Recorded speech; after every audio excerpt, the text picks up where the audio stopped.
이틀이 지나면 유월절과 무교절이라 대제사장들과 서기관들이 예수를 흉계로 잡아 죽일 방도를 구하며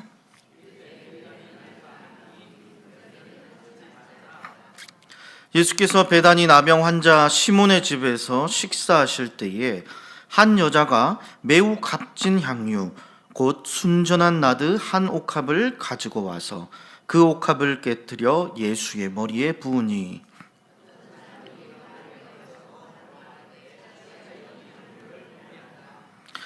이 향유를 300데나리온 이상에 팔아 가난한 자들에게 줄 수 있었겠도다 하며 그 여자를 책망하는지라.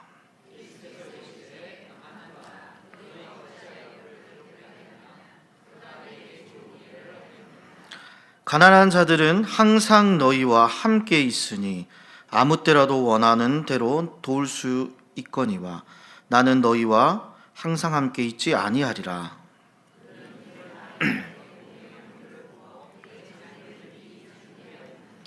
내가 진실로 너희에게 이르노니 온 천하에 어디서든지 복음이 전파되는 곳에 이 여자가 행한 일도 말하여 그를 기억하리라 하시니라.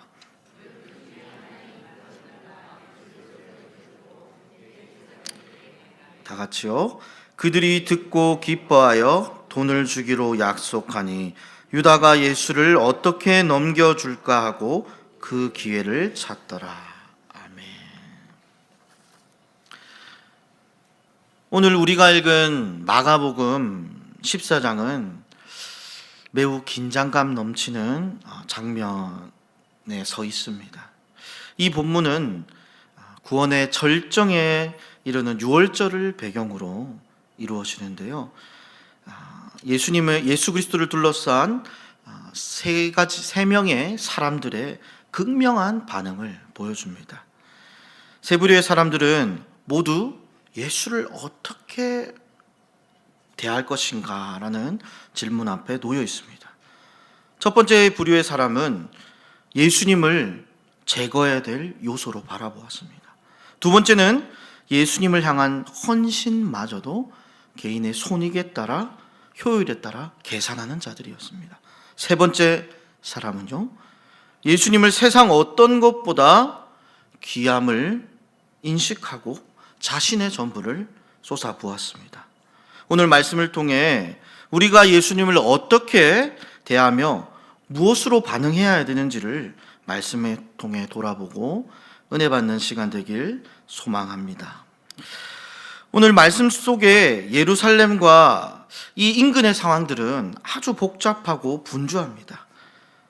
서두에서 말씀드렸듯이 유월절이 있는 주간이기 때문입니다. 이 유월절은요, 민족 대명절이었습니다. 이 유월절은 축제와 같았는데요. 이 날이 어떤 날입니까? 여러분, 우리가 잘 알다시피 이스라엘 백성들이 애굽을 탈출하다가 어떻게 됩니까? 바로의 군대에 쫓겨 죽을 뻔했는데 그때 하나님께서 놀라운 능력으로 이 홍해를 건너므로 그들을 구원한 놀라운 사건이지 않습니까? 이 날을 기념하는 날이 유월절이었습니다. 사람들은 희망찬 기대를 품고 순례객들이 예루살렘으로 몰려오는 날이었습니다. 당시 시대적 상황이 어떠했습니까? 그때는 바로 왕의 압제를 받았다면 지금은 로마 황제의 압제 아래 매일매일을 고통받으며 이스라엘 백성들이 살아가고 있습니다. 언제든지 이 메시아가 자신들을 해방시켜 주기를 고대하고 있었습니다. 당시 시대적 상황이 그러했습니다. 그런 기대가 최고조로 달하는 날이 바로 이 유월절이었습니다.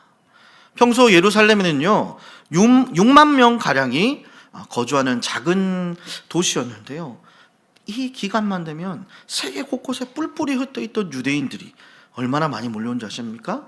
한 30만 명 정도가 이 도시로 몰려왔습니다. 그러니 이 작은 도시가 그 인원들을 다 수용할 수 없었겠죠. 그래서 숙소는 가득 찼고 이 예루살렘뿐만이 아니라 인접한 곳에 도시들에도 순례객들로 꽉 차 있었습니다. 이날은 하나님의 구원을 고대하는 희망찬 날입니다. 그런데 이런 좋은 날에 한 무리들에 의해서 이 한 주가 아주 기묘하고 기분 나쁘게 흘러가는데요. 1절 말씀을 한번 보십시오. 1절 말씀에 누가 등장합니까? 바로 대제사장과 서기관들이 등장하고 있습니다. 여러분, 이들은 로마의 앞잡이들입니다. 예루살렘을 입성하던 예루살렘을 입성하던 그 예수님을 향한 그 환호가 무엇보다 컸음을 그들은 두 눈으로 똑똑히 보았습니다. 그렇기 때문에 그들은 이 예수님을 잡아 죽일 방법을 모색하고 있었습니다. 그런데 이 시기는요, 아주 치안이 불안한 시기였습니다. 언제든지 도시에서 폭동이 일어나기 쉬운 상태였습니다. 치안을 담당하던 로마 군대도 평소보다 많은 군대를 배치하여서 이 치안을 유지하려고 했습니다. 자, 로마의 앞잡이인 이들은 로마의 눈치를 봐야 했죠. 그렇기 때문에 이들은 이 계획을 미룹니다. 일단 명절에는 실행하지 않기로 하고 그것을 뒤로 미루고, 이런 긴장감 가운데, 이런 기묘한 분위기 가운데 오늘 말씀이 시작됩니다. 예수님께서는 어디에 계십니까? 예루살렘에서 동쪽으로 3.2km 정도 떨어진 베단이라는 곳에 머물고 계십니다. 누구의 집에 계시냐면 나병 환자였던 시몬이라는 사람의 집에 지금 초대받았습니다. 예수님은 그때 당시 문화에 따라 몸을 기대고 식사를 하고 있었습니다. 여러분, 그 식사 자리 초대간 그 잔치상을 상상해 보십시오. 얼마나 맛있는 음식들이 많았겠습니까? 여러분, 아마 평소에 먹지 못했던 귀한 음식들이 그 식탁 위에 가득했지 않겠습니까? 그런데요, 예수님은 지금 이 순간 마냥 기쁘게 식사할 수 없었습니다. 왜냐하면 그가 예언하신 대로 죽음을 앞두고 있기 때문입니다. 그것을 아는지 모르는지 반대로 함께 있던 이 제자들은요, 그것을 전혀 인지하지 못하고 아마 맛있게 쩝쩝대면서 아마 밥을 먹고 있지 않았겠습니까?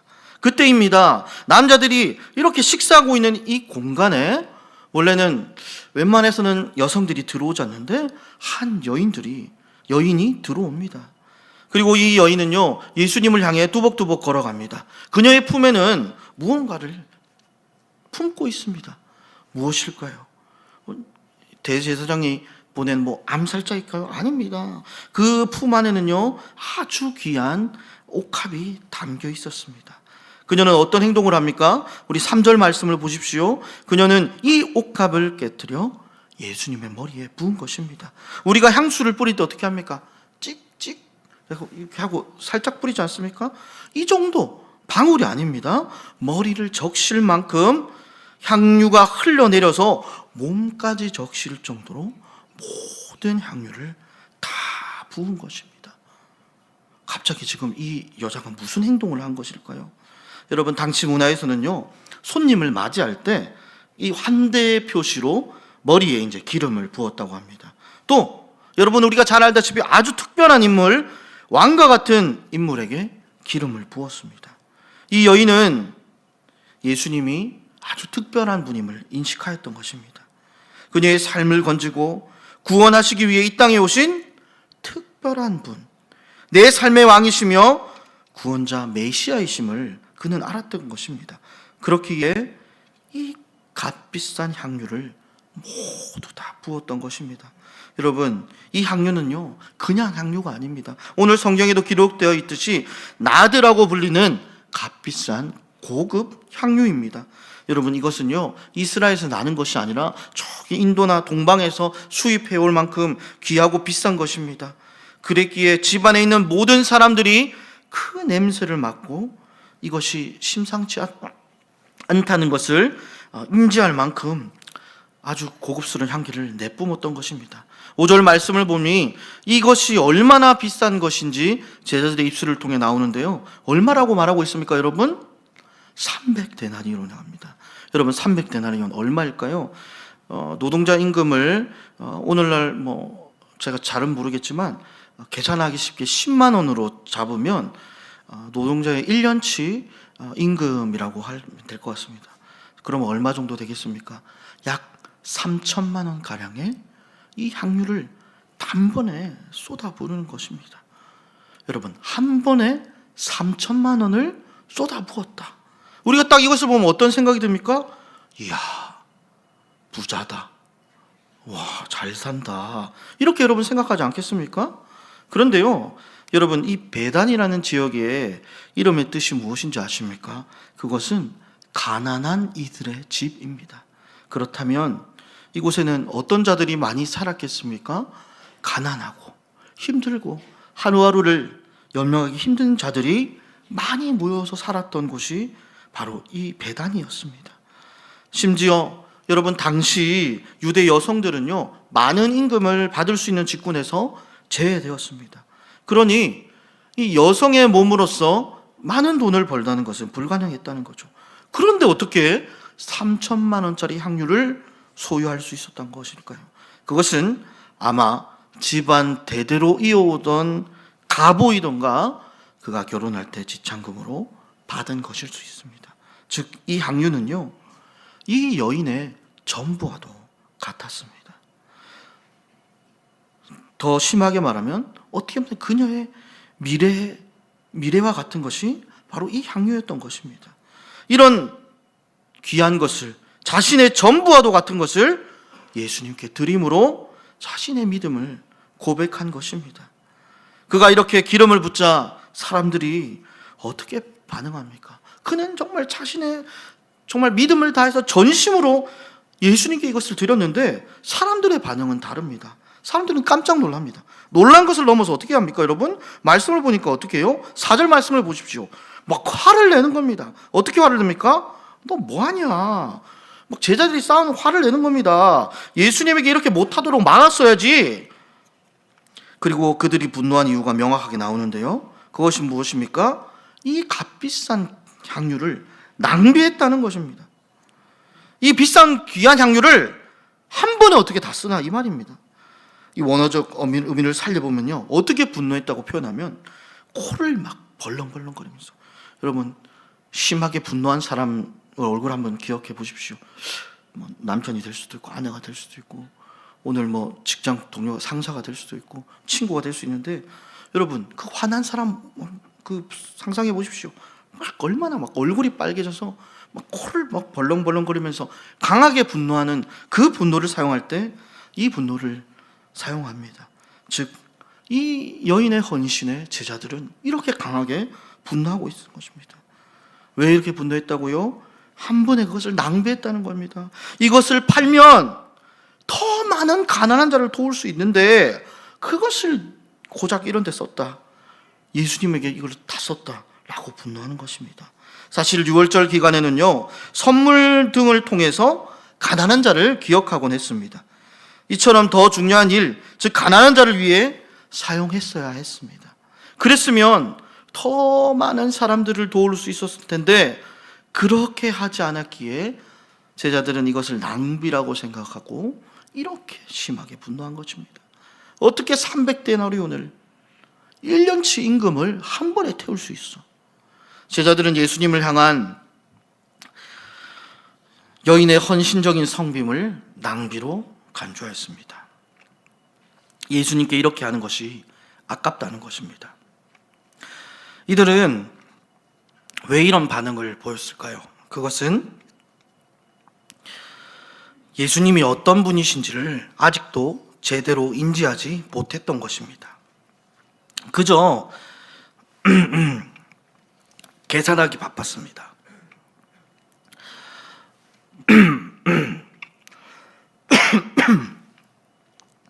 제자들은 계산이 빠른 자들이었습니다. 오병이어 사건 때도 5,000명의 사람들을 먹이라는 그 예수님의 말씀에 이 제자들이 하는 행동이 무엇인지 아십니까? 5,000명 먹이라고요? 하나, 둘, 셋, 넷. 1,000원, 2,000원, 5,000원? 200데나리온이 필요합니다 라고 빠르게 계산했던 자들입니다. 예수님을 향한 전부를 내어드리는 이 귀한 사랑의 고백과 경배를, 그 가치를 알지 못하고 어떻게 해요? 미련하게 그냥 계산했다는 것입니다. 도리어 예수님께 참된 경배와 찬양을 드린 여인을 비난하는 데까지 나아갔다는 것입니다. 심지어 제자들은요, 예수님의 다가올 죽음에 대한 3번의 경고도 전혀 이해하지 못한 자들이었습니다.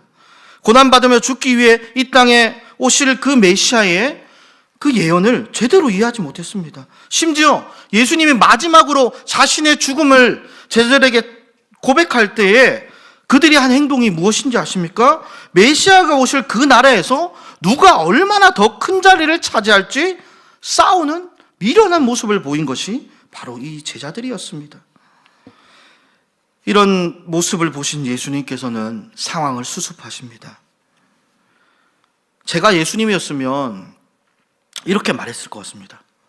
제일 떠드는 인간 뒤통수를 그냥 팍 한 대 치면서 부산 사투리로 이렇게 말했을 것 같습니다. 니 끼가. 무슨 말인지 못 알아들으셨죠? 표준어로 번역해드리면, 제자들아, 혹시 이 향유가 너희들 것이니? 그런데 왜 너희들이 더 아까워하고 흥분하며 화를 내는 것이야? 라는 이런 의미를 담아서 그렇게 저는 때렸을 것 같습니다. 제자들은 이것을 낭비라고 비난했지만 예수님은 어떻게 합니까? 예수님의 평판은 전혀 다릅니다. 예수님은 도리어 이 여인을 칭찬하십니다. 6절 말씀을 보세요. 예수님이 뭐라고 하십니까? 내게 좋은 일, 아름다운 일을 했다고 지금 칭찬하십니다. 뭐라고 그리고 이어서 말씀하십니까? 가난한 자는 항상 함께 있기에 언제든지 도울 수 있다. 그러나 나는 언제나 너희와 함께 있지 않는다. 곧 십자가에서 죽으심으로 나를 볼 수 없으니 이 헌신은 매우 잘했다라고 칭찬하십니다. 8절 말씀에서는 또 이렇게 말씀하십니다. 이는 내 장례를 매우 미리 준비하였기 때문에 잘하였다라고 칭찬하신 것입니다. 사랑하는 성도 여러분, 대제사장들은 예수님을 죽이려고 음모를 꾸몄고 제자들은 예수님의 죽음을 3번이나 예언하였음에도 예수님의 이 죽음을 전혀 인지하지 못했습니다. 곧 죽음을 앞둔 예수님에게 어떠한 도움도 주지 못하고 있습니다. 그러나 이 여인만이 예수님의 죽음을 깨달았기 때문에 이와 같은 행동을 한 것입니다. 물론 예수님이 십자가에서 어떻게 죽으실지 거기에 대한 것은 온전히 알지 못하였지만 그는 자신의 전부를 예수님께 드리는 그런 헌신과 사랑을 보인 것입니다. 그녀는 세상 어떤 것보다 예수님이 소중하고 가치 있기에 예수님을 사랑했기 때문에 그의 전부를 드림으로 경배드린 것입니다.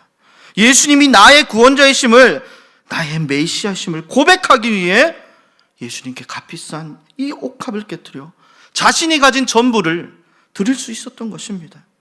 예수님은 이를 칭찬하고 복음이 전파될 때 이 여자가 행한 좋은 일을 또한 전하라고 명령하십니다. 예수님의 이런 명령에도 불구하고 더 심각한 제자가 있습니다. 10절과 11절의 말씀을 보면요, 예수님을 온전히 알지 못했던 가룟 유다는 더 심각한 반응을 보입니다. 어떤 반응을 보입니까? 바로 예수님을 팔아 넘기려고 계획한 것입니다.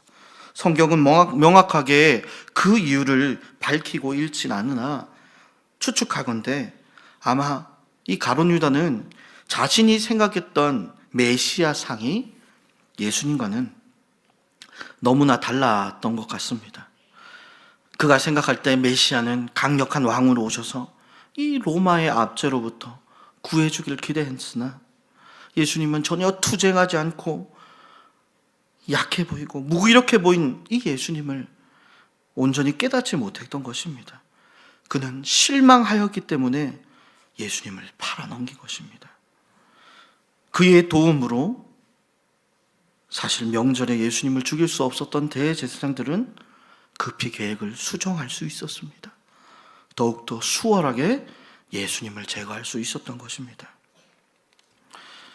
오늘 세 부류의 사람들은 왜 이 예수님의 한 분에 대해 이토록 다르게 반응하고 있을까요? 대제사장과 제자들은 어떠한 실수를 저지르고 있습니까? 그들이 저지른 실수는 단 하나입니다. 예수 그리스도가 어떤 분이신지를 온전히 알지 못한 것입니다. 대제사장과 서기관들은 예수님의 크고 놀라운 능력을 통해 아버지 되신 그 하나님을 바라보아야 했는데 그렇지 못하고 어떻게 알아봅니까? 그저 자신들의 자리를 위협하는 존재로 제거해야 될 위험한 자로 인식하였습니다. 그랬기에 이 계략으로 예수님을 죽이려 한 것입니다. 제자들은 어떠했습니까? 예수님을 향한 헌신마저 효율성으로 계산했습니다. 여인의 헌신을 그저 낭비로 치부하였습니다. 예수님에게 300데나리온에 투자한 것을 아깝게 생각한 것입니다. 가난한 자를 돕는 것이 더 낫다. 그들은 고난받으신 이 메시아를 전혀 이해하지 못했기에, 또 지금이 어떠한 때인지를 전혀 알지 못했기 때문에 이런 행동을 하였고, 심지어 제자 중 가룟 유다는 예수님이 자신의 기준과 맞지 않자 고작 은 30, 오늘날로 환산하면 한 달치 월급 정도가 되겠습니까? 300만 원 정도로 이 금액으로 예수님의 목숨을 대제사장에 팔아넘기는 끔찍한 죄악을 저지른 것입니다. 그러나 예수님이 얼마나 귀한 분이신지 알아본 사람은 바로 무명의 한 여인이었습니다. 그녀에게 예수님은 나의 왕이시며 나를 건지실 구원자로 인식하였습니다. 그랬기에 오늘 말씀 속의 한 여인은 어떻게 행동합니까? 자신의 전부와 같은 값비싼 향유를 예수님께 모두 다 쏟아부었습니다. 예수님을 세상 어떤 것과 바꿀 수 없는 귀한 존재로 여겼기에, 전혀 아깝지 않았기에 자신의 전부를 아낌없이 모두 드림으로 최고의 사랑을 고백한 것입니다. 사랑하는 성도 여러분, 여러분에게 예수님은 어떤 분이신가요? 그분은 자신의 목숨을 우리에게 허비하심으로 우리를 살리신 분이 아닙니까? 그분은 십자가에 자기 자신을 산 제물로 드렸습니다. 우리의 더러운 죄악을 씻어주기 위해 십자가의 모든 피를 흘리셨습니다. 나를 위해 전부를 내어주셨습니다. 자신의 전부를 바쳐서 우리를 자녀 삼아 주셨습니다. 이 세상 어떤 것이 이것보다 귀할 수 있겠습니까? 그의 전적인 헌신으로 우리에게 값을 매길 수 없는 새 생명을 주셨습니다. 예수님이 우리에게 이렇게 아낌없이 전부를 내어주셨는데 우리는 예수님을 어떠하게 여기고 있습니까? 나는 지금 예수님을 어떻게 바라보고 있습니까? 여러분에게 예수님은 어떤 분이십니까? 예수님의 제자로 이 땅을 살아가면서 내가 손해를 받을까 염려하고 그 손해를 혹시 계산하고 있진 않으십니까? 내가 문제가 생겼을 때 잠깐 의지하는 분이십니까? 아니면 내 필요에 따라 이용하는 분이 예수님이십니까?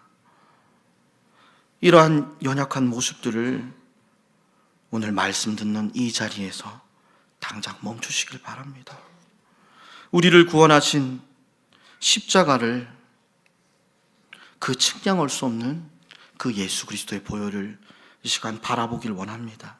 그분은 자신의 목숨을 내어줌으로 우리를 살리셨습니다.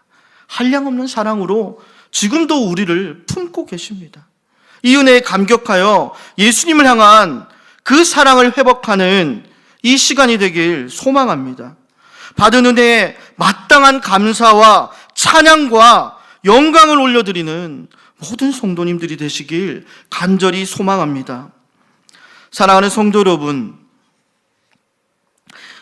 우리가 주의를 지키기 위해, 예배를 드리기 위해 우리의 시간을 사용하고 바쁜 일정을 조율하는 것은 낭비가 아닙니다. 주님을 예배하는 이 시간은 우리의 영혼을 살리는 가장 귀한 헌신입니다. 세상 그 어떤 것도 주님과 만남을 방해하지 못하도록 우리의 시간의 옥합을 깨뜨려 주님을 내 삶의 최우선순위로 두는 결단을 하는 이 시간이 되길 소망합니다. 여러분, 이제 연말이 다가오지 않았습니까? 여러분, 올 한 해도 얼마나 많은 자리에서 봉사하고 헌신하셨습니까? 여러분들을 바라보면 정말 생업도 마다하고 때로는 이 주의 몸된 교회를 섬기기 위해 가정을 돌보는 시간도 줄여가면서 정말 헌신하는 모습들을 많이 봅니다. 얼마나 많은 시간을 쏟아부으셨습니까? 여러분, 때로는 정말 이것이 지칠 때가 있지 않습니까? 정말 우리가 바라볼 때 미련해 보일 때도 있지만 오늘 이 말씀을 통해 기억하시길 바랍니다. 그 시간은 절대 헛된 것이 아닙니다. 여러분, 세상의 기준으로 볼 때 그것은 낭비가 아닙니다. 의미 없는 것이 아닙니다. 우리 주님께서 오늘 말씀하십니다. 주님 보시기에 좋은 일, 아름다운 일이라고 인정하십니다. 설령 여러분들의 헌신을 사람들이 알아주지 않더라도 주님께서 여러분의 수고를 다 아심을 기억하시길 바랍니다. 말씀을 맺겠습니다. 우리의 헌신은 낭비가 아닙니다. 우리의 헌신은 예수님을 대한 사랑의 고백입니다. 오늘 이 시간 우리를 위해 자신의 목숨까지 아낌없게 바치신 그 주님의 측량 없는 사랑 앞에 다시 한번 엎드립시다. 우리의 모든 계산을 멈추고 가장 귀한 옥합을 기꺼이 깨트린 여인처럼 주님께 우리의 전부를 드림으로 주님, 또 주님께 우리의 사역들이 헛되지 않고 가장 귀하다, 잘했다라고 위로받음으로 세임 얻는 모든 성도님 되시기를 축복합니다. 사랑하는 성도 여러분, 우리가 삶의 전부를 걸고 따라야 할 분은 오직 예수 그리스도 한 분이십니다. 오직 그분만으로 만족하는 이 시간이 되길 간절히 소망합니다. 나를 위해 죽으시고 부활하신 그 주님을 위해 이 땅을 살아가는 모든 성도님들 되시길 간절히 소망합니다.